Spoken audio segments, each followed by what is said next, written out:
ABC AFL Daily is the best conversation in footy. Hosted by Corbin Middlemass and Ben Cameron, alongside regulars like Mick Malthouse. I don't remember too many games, but it's one of the ones I remembered. It was just that physical. Bob Murphy. Where do you guys get off thinking you can pick and choose? And more. It keeps you in the loop with the biggest stories in the AFL and the number one analysis in the game. ABC AFL Daily. 5 eps a week on ABC Listen or wherever you get your podcasts. ABC Listen. Podcasts, radio, news, music and more. The FIFA World Cup has actually stopped for a second to take a breath, so we thought we'd give you something different today. You have probably seen Kevin Prince Boateng on the SBS coverage, and you've probably noticed that he's the best dressed pundit in Australian sport right now, and you've definitely noticed that he's a great chat. This is a guy, after all, who has played for AC Milan, Barcelona. He's been in the Premier League and the Bundesliga too. He's represented Germany and Ghana. Now he lives in Australia. And we wanted to talk to him, get his views on football and plenty more. He didn't disappoint. I'm Patrick Stack. This is ABC Sport Daily World Cup Special.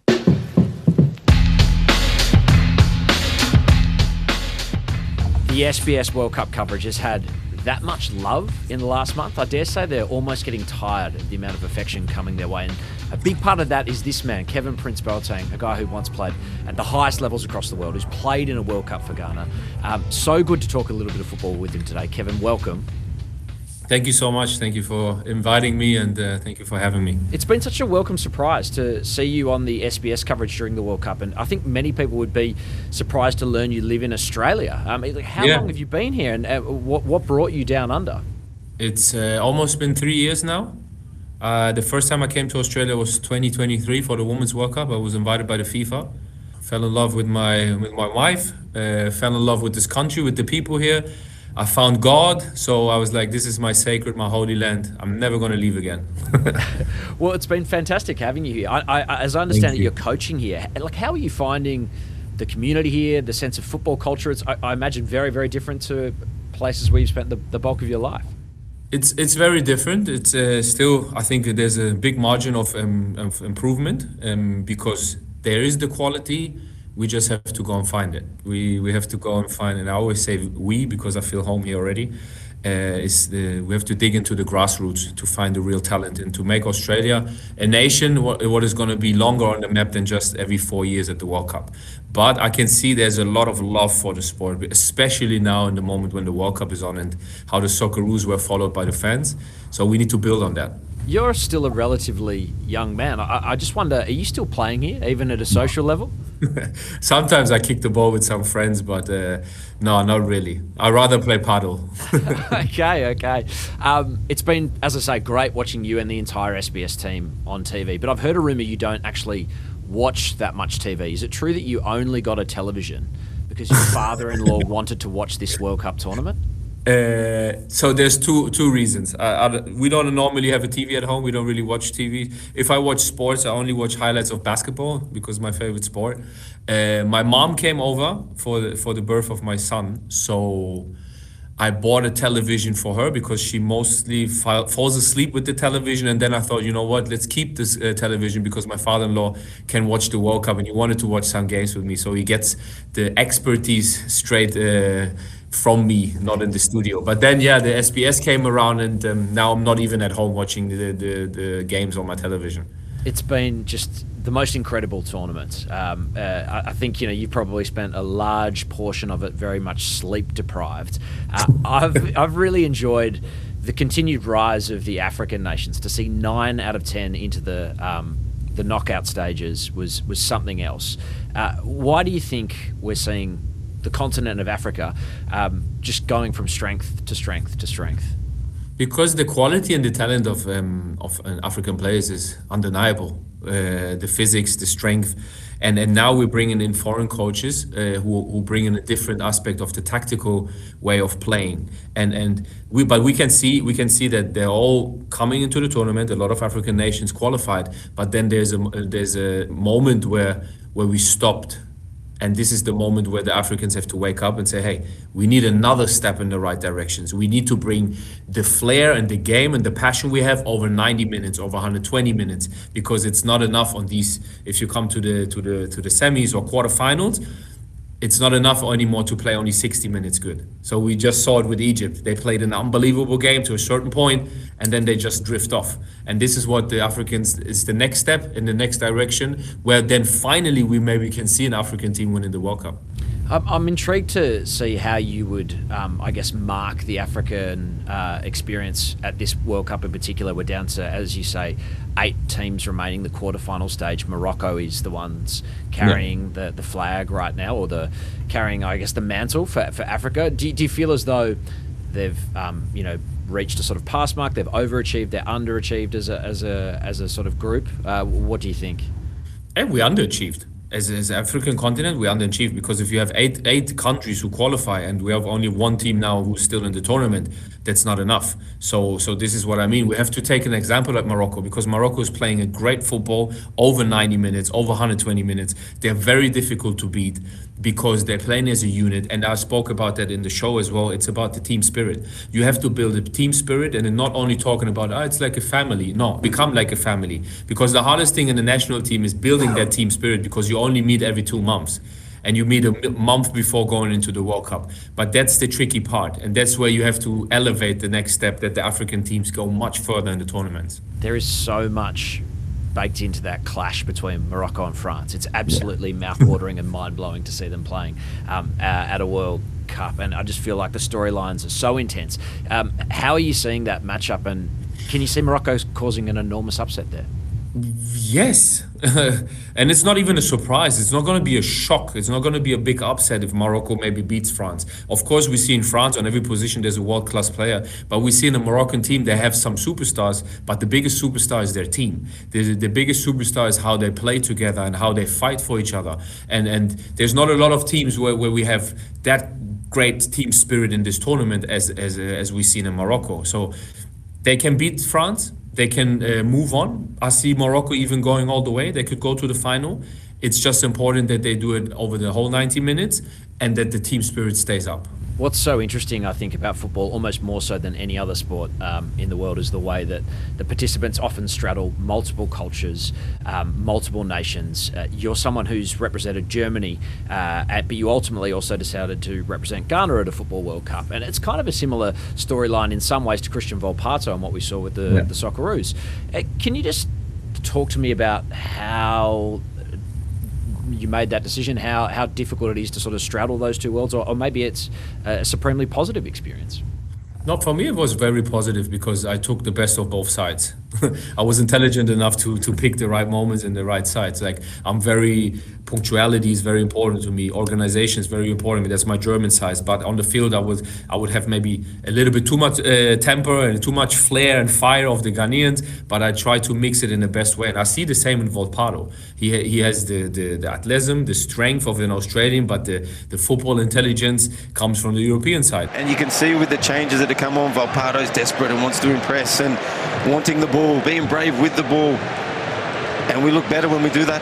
It's just the decision was at the end easy for me to make, because my path and the Germany national team path, they were different paths, and the path of the door opens to play for the Ghana Black Stars, and it was just the right call for me. And just going back even to my grassroots, to where I'm coming from, I didn't know that side from Ghana, so it was for me the perfect moment. And bringing these worlds together and these cultures, that's the most exciting thing, but it's still a challenge. Tell me about the change rooms and how they differ from Germany to Ghana. Germany, very organized. You sit down, you have your headphones, and you focus on the game. The coach will maybe speak a little bit, and it's very quiet. Maybe you have a little bit of music. Now the new generation, they have music in their dressing room. But when I grew up, there was no music. The culture shock. I come to Ghana and there's drums and there's live music and everybody's singing and dancing, and even the coaches, the physiotherapists.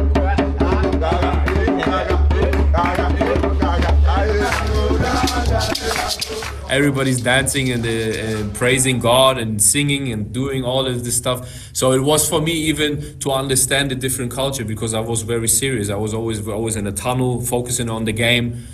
So I had to let loose a little bit. So completely two different worlds. Am I correct in saying that you played against your own brother when Ghana played Yes. Germany at a Football World Cup? We made history. That is crazy. Like, tell me, what's the thing you remember from that experience? I remember it's like it was yesterday because it was a very special occasion. It's two brothers playing for two nations against each other. It was never happened before. We made history. The biggest thing was that in that moment we didn't even have contact. We had a big fallout, me and my brother, even in the press. It was not just between us, it was everywhere in the press. So of course the press made a bigger story around this, saying the two brothers who don't talk to each other playing against each other. So it was a full-on story. It was a full-on game. And yeah, I remember the night before I couldn't go to sleep because there were so many scenarios in my head what could happen. And yeah, I was at that time even the most hated person in Germany because I fouled Michael Ballack, so he couldn't play the World Cup. It was just a roller coaster of emotions. But looking back, it was yeah, crazy story to tell and to talk about. That's intense to consider that you felt like you were the most hated man in one of the biggest nations on earth. Like, how tough was that? It was really tough.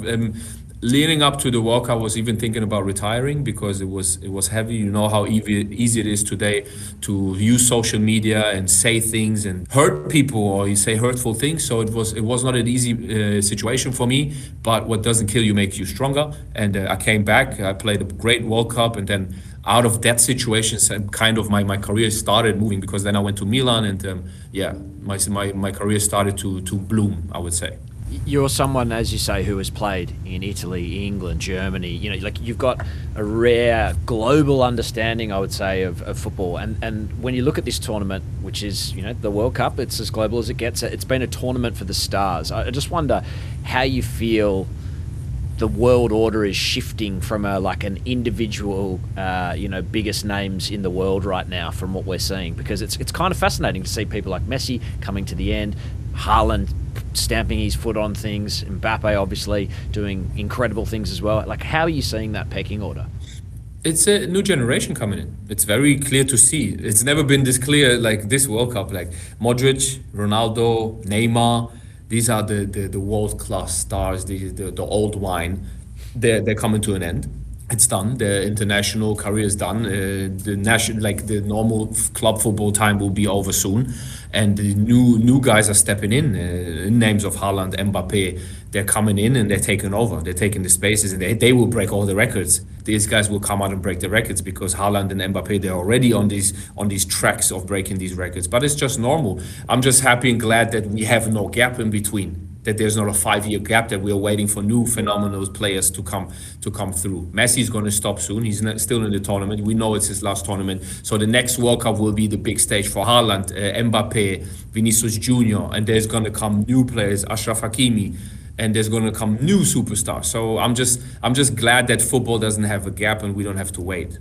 I'm intrigued to know how you view the Socceroos. If we're thinking, talking about nations who are just getting some young talent through the door, but are now sort of thinking about another World Cup in 4 years' time in Morocco, Spain, Portugal. What's the key to them evolving and taking themselves to a position where they can win a knockout game, even go deeper into a tournament? Look, there's a lot of talk, of course, in this country about the Socceroos, and I think a lot of it is very softened. Nobody's really going direct to the point. Everybody's like, but it was okay. It was not okay. If that's the target, to just qualify and play that kind of football, I get it. But then people will not be excited to watch the games. There was no entertainment. And you can't, on a longer span, okay, once every 4 years you get people on the television. But I want people on the television every single day. So you have to start to excite people. And how do you excite people? And by playing the best players and by playing exciting and entertaining football. And that's not the case. So either if it's you have to change the coach or you change the whole team. So, but something has to happen. And I live this in 3 years. It's not that I'm just coming in here and saying things. I love football. Football is my life. I see football and I know what is good and what is not good. That was the game against Turkey. Great. I loved it because it means you're an adult football team, a mature football team who can defend over 90 minutes like that. But the rest of it, you played against teams you could beat, but you didn't even fight. And that's the thing. If you don't do 3 passes in a row and you're okay with just defending for 90 minutes, that's not entertaining football. That's not going to get the kids off their couch, off their sofas and say, hey, I want to be like this guy. I want to play for the Socceroos. That's why they rather go and play rugby, because it's more entertaining, there's more views. but the views will come with entertainment and exciting football, and that's what we need in this country. And we have the players, Irankunde, Touré, Volpado, the players are there. Beach, unbelievable goalkeeper. Delivered well, and the header's on target. Oh, what a save! Patrick Beach. Oh, my days. What a ball from Mo Salah. The timing of the run, but the save from Paddy Beach, even better. But if you only defend, you will rob them of all their powers. We need to get out there, play a 4-3-3, go aggressive, challenge the Americans, because the Americans are not a bigger football nation than Australia is. We can't defend against the Americans. We go and challenge them, and we give them some fireworks. That's how I see it. So if I would be the coach, I would come out and play my best players every single game. I like the cause for optimism that you're talking to me about there, Kevin.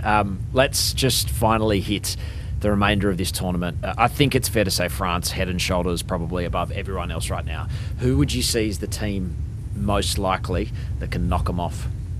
As the table is going, France, England, what France will win, but in a final game, anything can happen. So it's very difficult to say, but especially we see games like today. Egypt nearly beat Argentina, so everything can happen. It was never this close with the small countries, so-called small countries, can be a big upset. That's why Morocco could go all the way. But my favorite final would be England, France winning, having a good game in the last World Cup. It's been a cracking tournament. We've still got plenty more to go. We're just getting to the pointy end. Kevin, thanks so much for your time, mate. You've been really generous. I'm sure you're exhausted. So appreciate it. Thank you so much. And God bless you. Talk to you soon.